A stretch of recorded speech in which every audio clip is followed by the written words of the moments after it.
বহুদিন আগের কথা, কত বছর আমরা জানি না।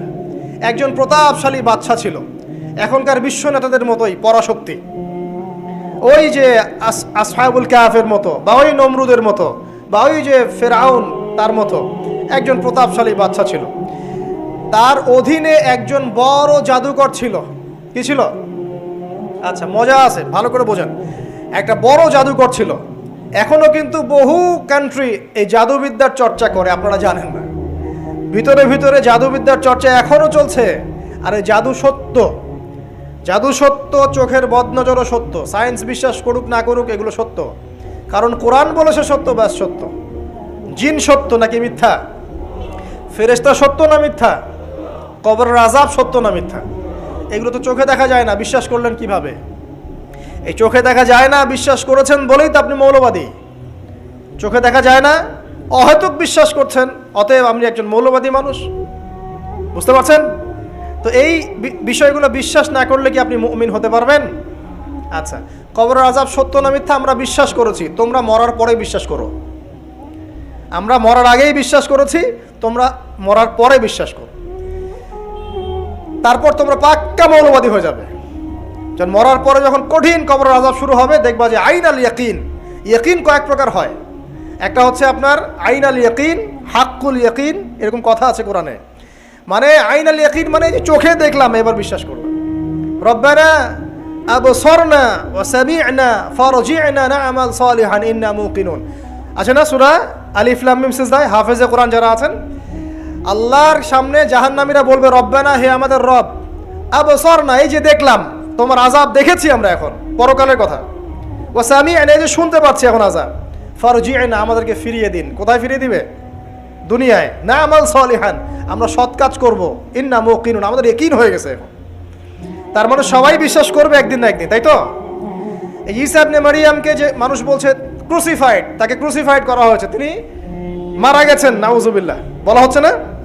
আচ্ছা, ঈসা ইবনে মারইয়াম যখন নেমে আসবেন সবাই বিশ্বাস করবে না?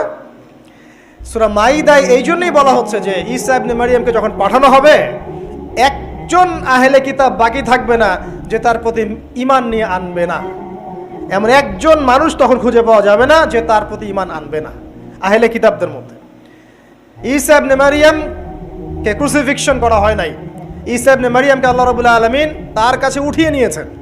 আর যে আল্লাহ পুরো মহাবিশ্ব চালাতে পারেন, সে একজন মানুষকে উঠাতেই পারেন। এটার এমন কি বিষয় যে আল্লাহ রাব্বুল আলামিন আপনার দেহের মধ্যে রূহ রেখে দিয়েছেন, যার হুকুমে বের হয়ে চলে যাবে, সে আল্লাহ রাব্বুল আলামিন রাসূল সাল্লাল্লাহু আলাইহি ওয়াসাল্লামকে মেরাজে উঠিয়েও নিতে পারেন।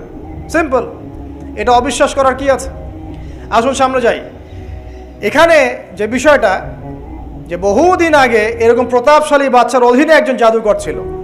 এই জাদুকরের যখন বয়সটা বুড়ো হয়ে গেল, তখন সে তার ওই বাদশাকে বলছে যে আমার তো বয়স শেষ, আমার এই বিশাল জ্ঞানগুলো কি করব? আমাকে একজন বালক এনে দিন, যেই বালককে আমি এসব জাদুবিদ্যা শিখিয়ে দিব। ওই যেরকম ছোট বাচ্চাদের মধ্যে একজন।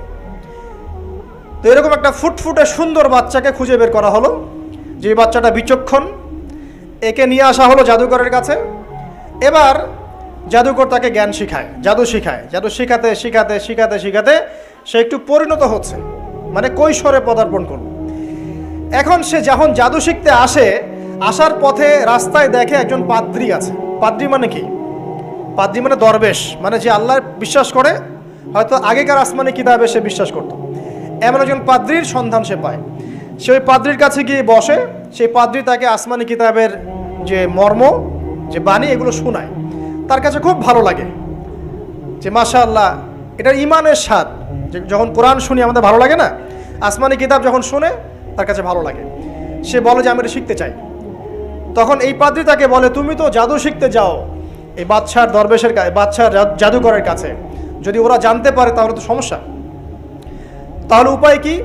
যখন তুমি ওখানে যাবে, যখন দেরি হয়ে যাবে, তখন বলবে বাসার থেকে বের হতে দেরি হয়েছে, বাসার থেকে বের হতে দেরি হয়েছে। আর আমার এখানে বসে যখন বাসায় যাবে, তখন বাসায় গিয়ে বলবে যে ওখান থেকে, ওই যে জাদুকরের কাছ থেকে আসতে দেরি হয়েছে। মানে কৌশল অবলম্বন করতে তিনি শিক্ষা দিলেন। কৌশলের প্রয়োজন আছে না?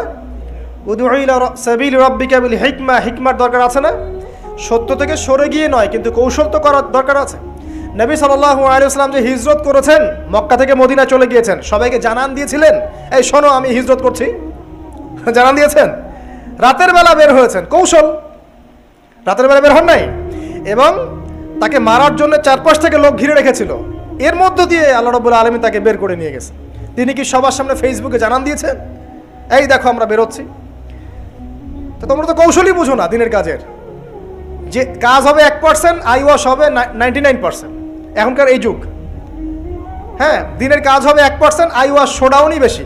এই শোডাউন করতে করতে মানুষের চোখ লাগে, যত চোখ লাগে তত সমস্যা সৃষ্টি হয়, এবং আস্তে আস্তে আস্তে আস্তে দিনের দায়রা মাইনাস হতে থাকে। এই যে এই বিষয়টার পিছনে তোমরাও দায়ী, কৌশল তো বোঝো না। তো স্মার্ট এবং বিচক্ষণ মুসলিমদের বড় অভাব আছে এখন পৃথিবীতে।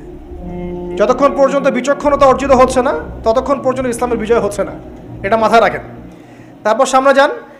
এবার এই বাচ্চা খুব সুন্দর করে ব্যালেন্স করলো, একবার এখানে যায়, একবার ওখানে যায়। এই করতে করতে ওই যে জাদুকরের ইন্তেকাল হয়ে গেল, মারা গেল জাদুকর। এবার এই বাচ্চার কাছে মাশাআল্লাহ অনেক এলেম কালাম আছে। এদিকে সে পাদ্রীর জ্ঞানে দীক্ষিত হচ্ছে। দীক্ষিত হতে হতে তার মধ্যে আল্লাহ পাকের প্রতি একটা পরিপূর্ণ ঈমান চলে আসে, সে মুসলিম হয়ে গেল, আলহামদুলিল্লাহ। তো মুসলিম হওয়ার পরে একদিন সে যখন বাদশার কাছে যাচ্ছে, রাস্তায় একটা বিশাল জন্তু দেখা যাচ্ছে। বিশাল জন্তু, কীরকম জন্তু আমরা জানি না। ঠিক ওই যে দাব্বাতুল আরদ সামনে বের হবে, কিয়ামতের 10টা নিদর্শন আছে বড় বড়, তার মধ্যে একটা হচ্ছে দাব্বাতুল আরদ, জমিন থেকে ফুড়ে একটা প্রাণী বের হবে। আর এখন মানুষ এগুলো বিশ্বাস করবে না, আমি জানি। 2 দিন পর নাসা যখন বলবে তখন বিশ্বাস করবে। কথা কি বুঝতে পারছেন? তবে প্রাণী এই পৃথিবীর নিচে আছে।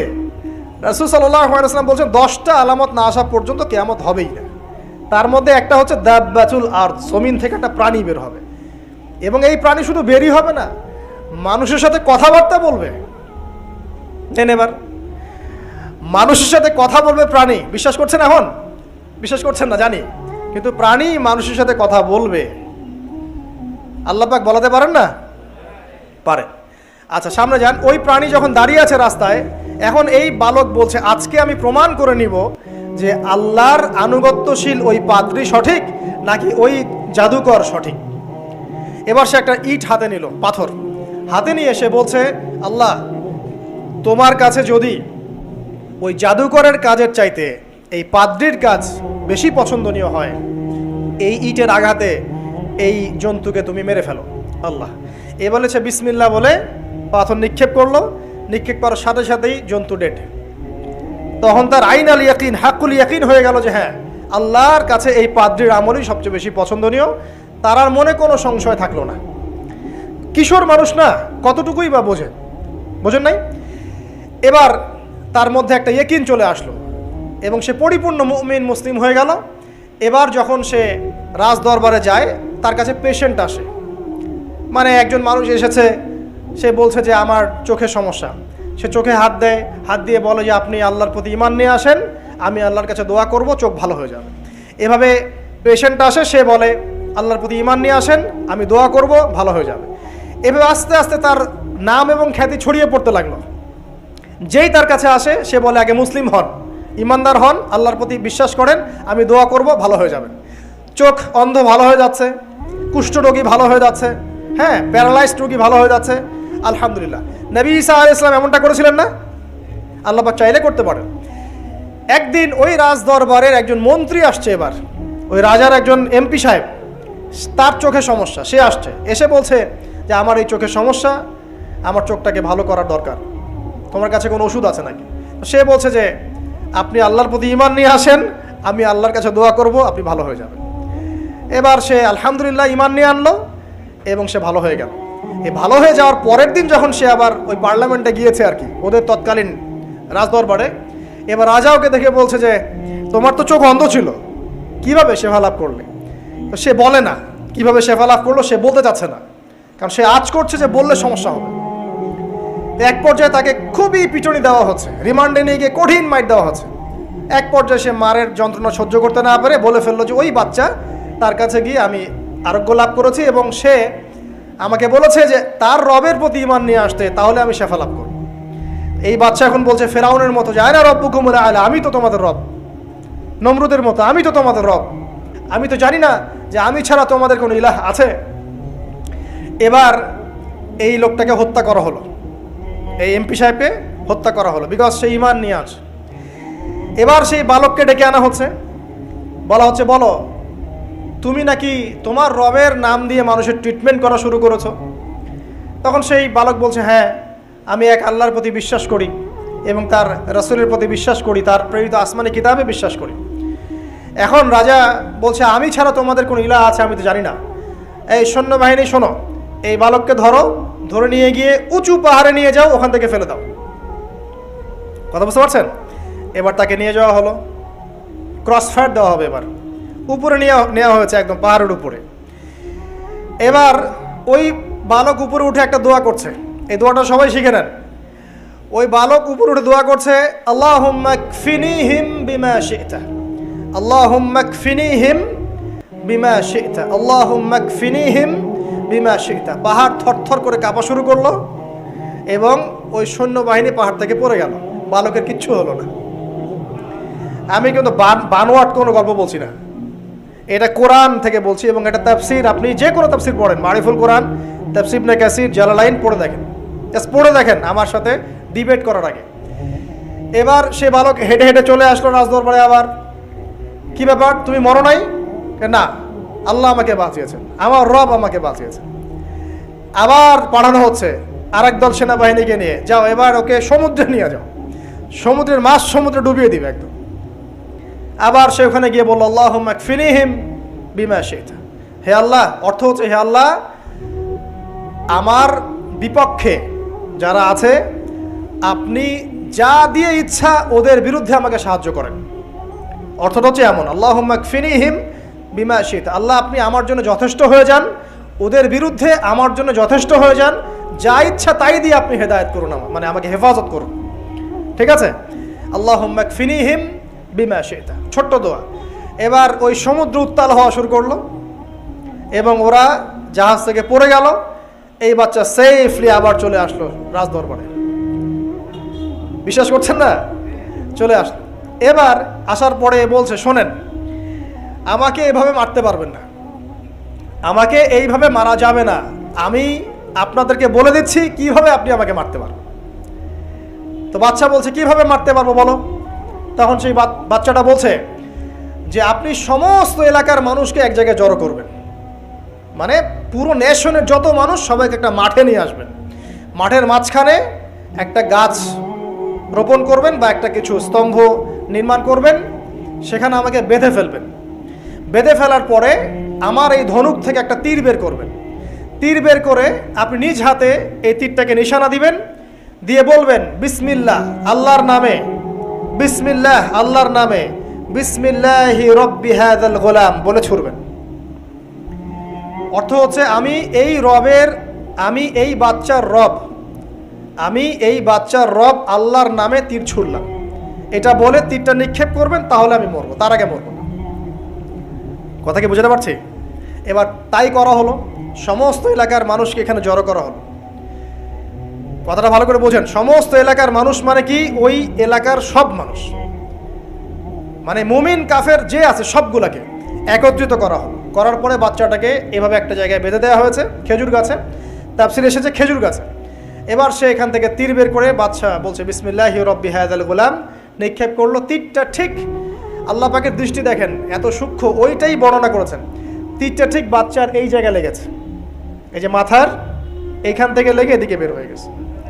ওই বাচ্চা ছেলেটার এই যে কপালের এই পার থেকে এই পার পর্যন্ত তীর চলে গেল এবং বাচ্চাটা শহীদ হয়ে গেল আলহামদুলিল্লাহ।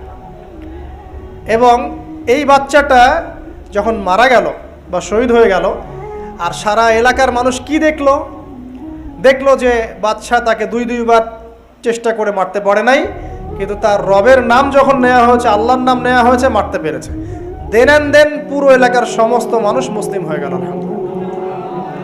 একজন বাচ্চার জীবনের বিনিময়ে সমস্ত এলাকার মানুষ ইসলামের হেদায়েত পেয়ে গেল আলহামদুলিল্লাহ। এবার বাচ্চার মাথা তো আরো খারাপ, একটাকেই সামলাতে পারছিলাম না, এবার তো সমস্ত এলাকার মানুষ মুসলিম হয়ে গেছে। এখন কি করবেন?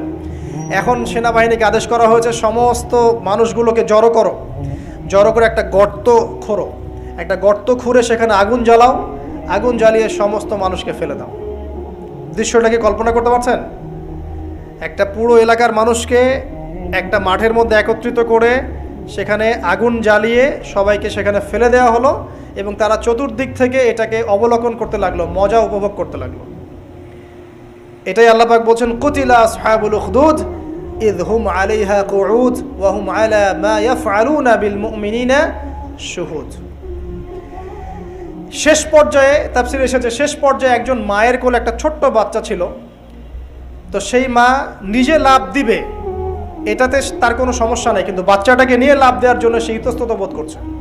তখন আল্লাহ রাব্বুল আলামিন সেই ছোট্ট বাচ্চাটার কোলে, সেই ছোট্ট বাচ্চাটার জবানের মধ্যে আল্লাহর কুদরত নিদর্শন নাজিল করলেন। ওই বাচ্চাটা কথা বলা শুরু করলো। সেই বাচ্চাটা বলল, ইয়া উম্মা, হে আমার মা, লা তাখাফি, তুমি ভয় করো না, ফাইন্নাকি আলাল হক, কারণ আপনি সত্যের উপর আছেন, লাভ দিন। যারাই সে অগ্নিকুণ্ডে সেদিন লাভ দিয়েছে তারাই জান্নাতের স্বাদ পেয়েছে, আলহামদুলিল্লাহ। এই হলো আসহাবুল উখদুদের ঘটনা, যেটা আল্লাহ রাব্বুল আলামিন সূরা বুরুজের মধ্যে বলেছেন। এখানে একটাই শিক্ষণীয় বিষয়, ঈমান এর শক্তি। একজন ছোট্ট বালকের মধ্য দিয়ে কিভাবে আল্লাহ রাব্বুল আলামিন পুরো নেশনকে হেদায়েত করতে পারেন, এবং আল্লাহ রাব্বুল আলামিন সমস্ত পরিকল্পনার উপরে মহা পরিকল্পনাকারী, এবং আল্লাহ সুবহানাহু ওয়া তাআলা তাদেরকে চিরস্মরণীয় করে রেখেছেন কোরআনের পাতায়। কিয়ামত পর্যন্ত মানুষ এই ঘটনা পড়বে, তাদের থেকে শিক্ষা গ্রহণ করবে না?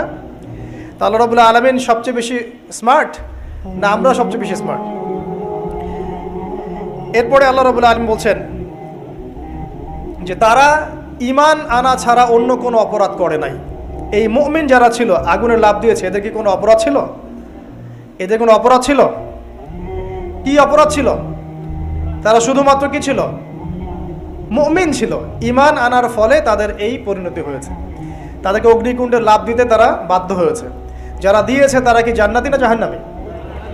জান্নাতি। ওই যে বালক যে একা দৃষ্টান্ত স্থাপন করে গেল এবং পুরো নেশনকে হেদায়েত দিয়ে গেল, এই বালক সফল না ব্যর্থ?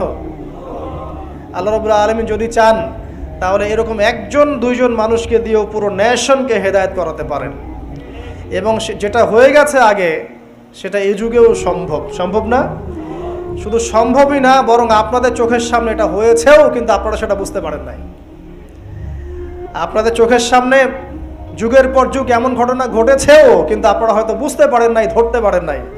আল্লাহ রাব্বুল আলামিন এমন মানুষদেরকে দিয়ে পুরো নেশনকে হেদায়েত করেন। কিছু মানুষকে আল্লাহ পাক পরীক্ষায় ফেলেন, তাদের মধ্য দিয়ে আল্লাহ পুরো নেশনকে হেদায়েত করতে পারেন, আলহামদুলিল্লাহ। আসহাবুল উখদুদের এই বাচ্চার মধ্যে আমাদের সবার জন্য নিদর্শন আছে। আল্লাহ পাক আমাদের সবাইকে প্রকৃত ঈমানদার হওয়ার তৌফিক দান করুন, বেশি বেশি আমলে সালেহ করার তৌফিক দান করুন, ঈমানের উপর দৃঢ় থাকার তৌফিক এনায়েত করুন, এবং দৃষ্টান্ত স্থাপন করার তৌফিক দান করুন, এবং যে কোনো রকম দৃশ্য অদৃশ্যের বিপদ আপদ বালা মুসিবতের বিপক্ষে আল্লাহ পাকই যেন যথেষ্ট হয়ে যান, আমিন।